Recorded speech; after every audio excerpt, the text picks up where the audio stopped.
राष्ट्रपति Donald Trump ने Iran को 2 से 3 हफ्ते में पूरी तरह से खत्म करने की धमकी दी है। ट्रंप ने दावा किया है कि मैं ईरान और हिजबुल्लाह दोनों का सफाया किसी भी वक्त कर सकता हूं। ये रिपोर्ट देखिए।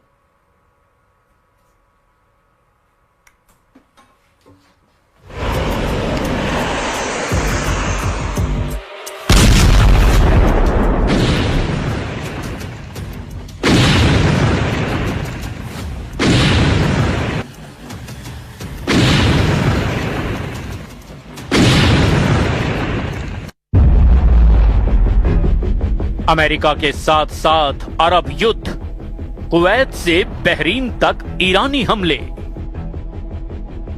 पिछले 36 घंटे में अमेरिका और ईरान का एक दूसरे पर घातक हमले करना साबित करता है कि 60 दिन से सीज फायर को लेकर दोनों देशों को एक दूसरे पर रत्ती भर भी भरोसा नहीं रह गया है। दावा किया जा रहा है कि लेटर ऑफ इंटेंट यानी कि आशय पत्र जो ईरान की तरफ से अमेरिका को मिलने की उम्मीद थी, वो उम्मीद भी अब खत्म हो चुकी है।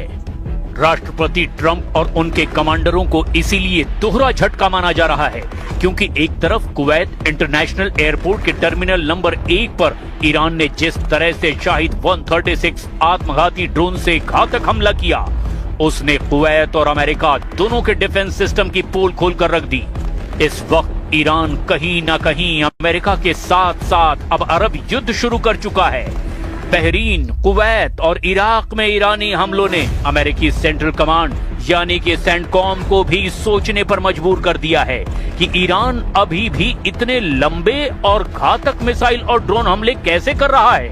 ईरान ने ताजे हमलों में कम से कम 13 बैलिस्टिक मिसाइल और 17 ड्रोन से हमला किया है। दावा किया जा रहा है कि ये मिसाइल और ड्रोन हमले अकेले कुवैत पर किए गए हैं। वहीं ईरान ने बहरीन में अमेरिकी नौसेना के 5वें बेड़े पर घातक बैलिस्टिक मिसाइलों से हमला करने की कोशिश की। हैरानी की बात तो ये है कि जो ट्रंप खामनेई शासन पर आग उगलते रहते थे, वो ट्रंप अब ईरान के सुप्रीम लीडर मुस्तफा खामनेई से मीटिंग करने का जुगाड़ बना रहे हैं। ट्रंप ने खुद 10 घंटे पहले ये बयान देकर हैरान कर दिया है, लेकिन ईरान के तेवर अमेरिका और इजराइल को लेकर रत्ती भर भी नरम नहीं पड़े हैं। ईरान के 85 सांसदों ने तो दो टूक कहा है, हम अब ICBM यानी इंटरकॉन्टिनेंटल बैलिस्टिक मिसाइलों को बनाने के बाद पहला हमला अमेरिका पर करेंगे। ईरान के पास इस वक्त इंटरकॉन्टिनेंटल बैलिस्टिक मिसाइल यानी ICBM नहीं है, लेकिन सूत्रों का दावा है कि ईरान ने इंटरकॉन्टिनेंटल बैलिस्टिक मिसाइल की तकनीक हासिल कर ली है, यानी मामला तेजी से पलटता जा रहा है। लेकिन हम शुरुआत करते हैं उस खबर के साथ जहां अब दावा किया जा रहा लगा कि अमेरिका ईरान युद्ध अब अरब युद्ध में बदल चुका है।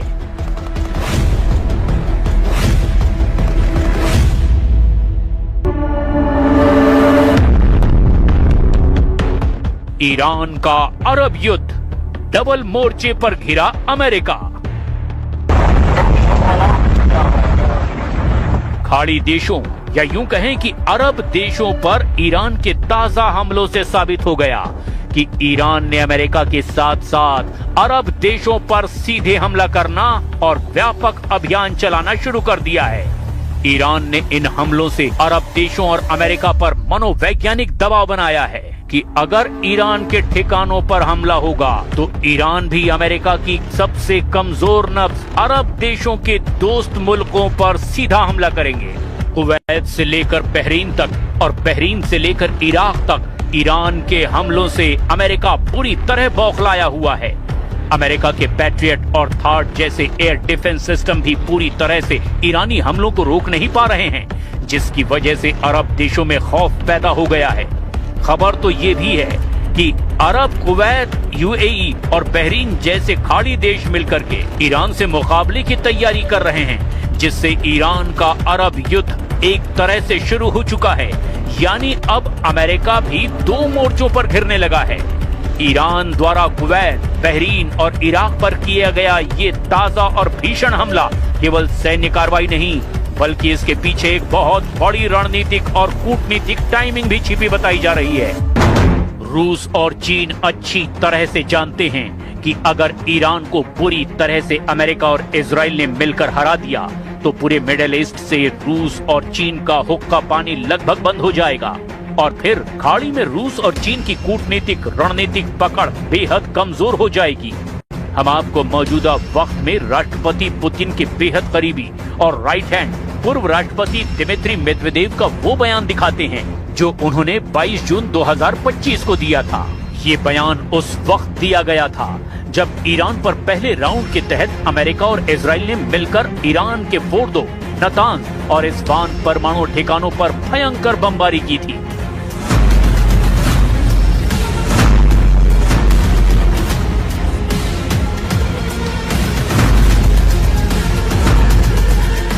कई देश ईरान को सीधे अपने परमाणु वॉरहेड देने के लिए भी तैयारी में हैं।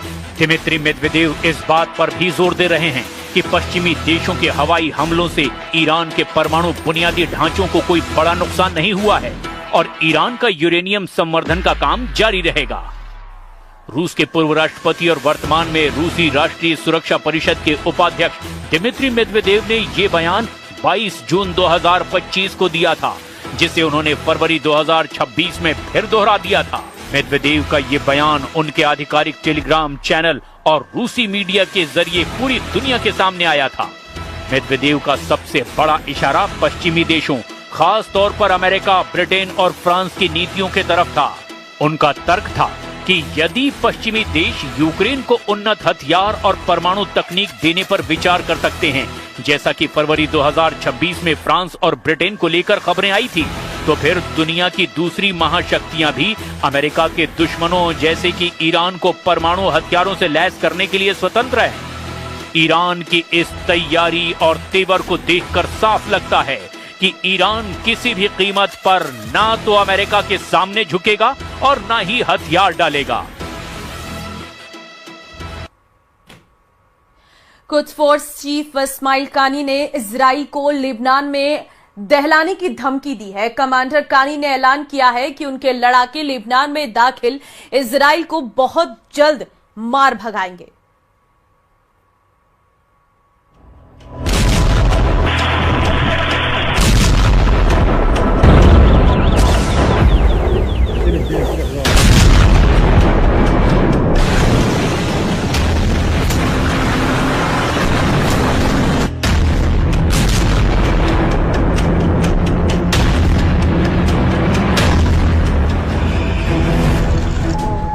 कुवैत पर बम फटे या फिर कतर पर, रियाद में बमबारी हो या फिर अबू धाबी पर, काहिरा जले या फिर मनामा, ट्रंप ने कहा मुझे कोई मतलब नहीं। सुपर पावर ने ईरान से पीछा छुड़ाने के लिए दोस्ती दुश्मनी का फर्क ही भुला दिया है। ट्रंप ने ईरान से डील की, जो रेड लाइन तय की, उससे खाड़ी देशों में भूकंप आ गया है, क्योंकि ट्रंप ईरान से जिस तरह का समझौता करने जा रहे हैं उससे ईरान को दुश्मनों पर हमला करने का लाइसेंस मिल सकता है। अमेरिकी अखबार वॉल स्ट्रीट जर्नल की रिपोर्ट बता रही है कि ट्रंप फिलहाल ईरान के खिलाफ फिर से बड़े स्तर का युद्ध शुरू नहीं करना चाहते। ट्रंप ने कहा कि जब तक ईरान के हमलों में किसी अमेरिकी सैनिक की मौत नहीं होती तब तक वो ईरान पर बड़ा हमला नहीं करेंगे। वॉल स्ट्रीट जर्नल की रिपोर्ट के मुताबिक ट्रंप ने खाड़ी देशों को ईरान के छोटे मोटे हमलों को कुछ समय तक सहने के लिए तैयार रहने को कहा है। मतलब ये कि दुबई दहलती है तो ट्रंप को कोई फर्क नहीं पड़ने वाला। शारजाह में ड्रोन धमाके ट्रंप के लिए बेमानी हैं। उन्हें अब सिर्फ ईरान से एटमी डील चाहिए। लेकिन ट्रंप को अगर ईरान ने इजराइल की तरह डील ट्रैप में फंसा लिया तो क्या होगा? जैसे इजराइल समझौता करने के बाद भी बारूद बरसाना बंद नहीं कर रहा, तो फिर क्या होगा? नए समझौते का हाल जो हुआ है वही देख लीजिए। ट्रंप ने ये समझौता व्हाइट हाउस में कराया है, लेकिन इजराइल लेबनान में घुसकर मारता चला जा रहा है। जब व्हाइट हाउस में लेबनान इजराइल के समझौते का ऐलान हो रहा था, तब बेरूत की तरफ इजरायली ड्रोन का तूफान बढ़ता जा रहा था। उधर समझौता हुआ, इधर ड्रोन फटने लगे। बेरूत की चौहद्दी में भी कई बम फटे। बेरूत के दक्षिणी हिस्से में एक गाड़ी बम धमाके में धुआं धुआं हो गई। मतलब ये कि ये समझौता सिर्फ ट्रंप भर को मंजूर है। क्योंकि इस समझौते को ना हिजबुल्लाह मानने को तैयार है, ना ही ईरान ने इस कागज़े सीज फायर को मंजूरी दी है। हालांकि ट्रंप गदगद हैं। उन्होंने कहा कि नेतन्याहू पर उनकी डांट फटकार का जादू चल गया। इजराइल ने समझौता कर लिया, मगर जमीनी हकीकत लेबनान में हो रहे धमाके बयां कर रहे हैं। लितानी से टायर तक जलती धरती बता रही है, ये लड़ाई ट्रंप के रोके नहीं रुकने वाली है। इजरायली हमलों के जवाब में हिजबुल्लाह ने इजराइल डिफेंस फोर्स के उत्तरी कमान चीफ की गाड़ी पर ड्रोन से हमला कर दिया। हिजबुल्लाह के मेजर जनरल राफी मेलो की गाड़ी पर दक्षिणी लेबनान के एक गांव में जबरदस्त हमला किया गया। मेजर जनरल पर हमले के बाद पता चला कि हिजबुल्लाह ने अब आईडीएफ के टॉप ऑफिसर को टारगेट पर ले लिया है। हिजबुल्लाह चीफ ने लेबनान इजराइल सीज फायर को तवज्जो ही नहीं दी है, यानी हिजबुल्लाह वही करेगा जो ईरान कहेगा। जो नया समझौता हुआ उसकी डिटेल ने ईरान को बौखलाने की कई वजह दे दी है। लेबनान इजराइल समझौते में ज्यादातर बातें नेतन्याहू के मन मुताबिक रखी गई हैं। अमेरिका की मध्यस्थता में चौथे दौर की बातचीत के बाद लेबनान इजराइल ने सीज फायर लागू करने पर सहमति जताई है, जिसमें दोनों देशों ने लेबनान के अंदर कुछ सिक्योरिटी जोन बनाने का फैसला किया है। इन इलाकों में हिजबुल्लाह के लड़ाकों को एंट्री नहीं दी जाएगी। अब सबसे अहम बात ये कि सीज फायर तभी जारी रहेगा जब हिजबुल्लाह पूरी तरह से हमले बंद करेगा। इतना ही नहीं, लड़ाका ग्रुप को लितानी नदी के दक्षिणी इलाके से अपने सभी फाइटर हटाने भी होंगे। दोनों देशों ने ये भी कहा कि लेबनान का भविष्य सिर्फ उसकी अपनी सरकार और इजराइल की सरकार तय करेगी, न कि हिजबुल्लाह जैसे लड़ाका ग्रुप। लेबनान इजराइल के समझौते के बाद दिए बयान में अमेरिकी स्टेट डिपार्टमेंट के चीफ ऑफ स्टाफ ने ईरान पर जमकर निशाना साधा। All parties condemn Iran's attack on countries in the region and ongoing activities that undermine stability throughout the Middle East, whether through the support of proxies and all other acts of aggression. Iran पर America में हुई बयानबाजी से Tehran के तेवर तीखे हो गए हैं। विदेश मंत्री अब्बास अराक्ची ने धमकी दी कि अगर बेरूत पर इजराइल ने हमला किया तो जवाब ईरान देगा। लेबनान के अल मायादीन टीवी से बातचीत करते हुए अराक्ची ने बताया कि इजराइल के बेरूत पर हमला करने की धमकी के बाद ईरान ने पलटवार का फैसला किया है। अराक्ची ने दावा किया कि IRGC अलर्ट पर है। जैसे ही अमेरिकी हमलों का मुंहतोड़ जवाब दिया गया, वैसे ही अब इजराइल को दहलाया जाएगा। पूर्व सुप्रीम लीडर अली खामनेई के अंतिम संस्कार के कार्यक्रम में अमेरिका इजराइल को धमकी दी गई है। दुश्मन खबीस हाल के दर मसाफ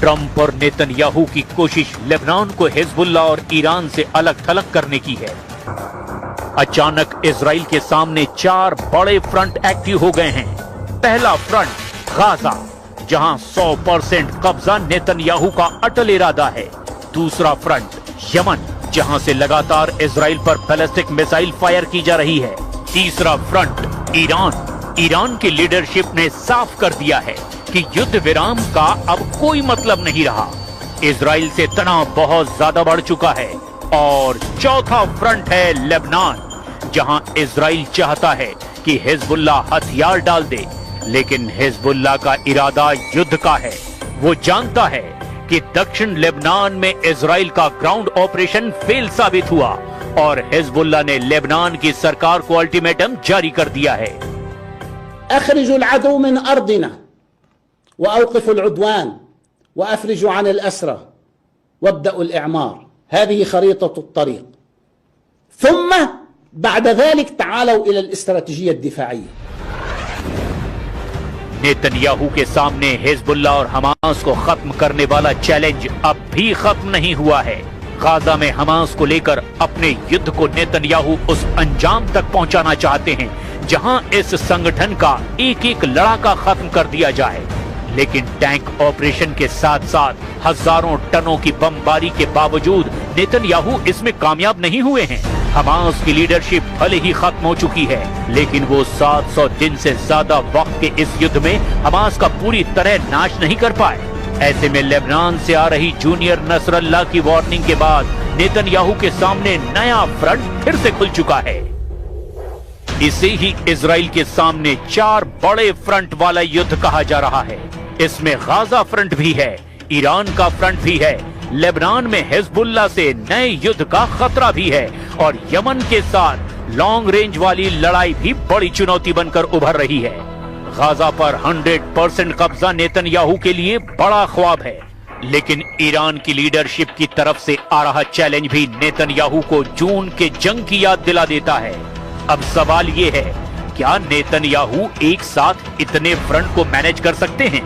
इन सब में यमन और लेबनान का मोर्चा इजराइल के लिए सबसे मुश्किल साबित हो सकता है।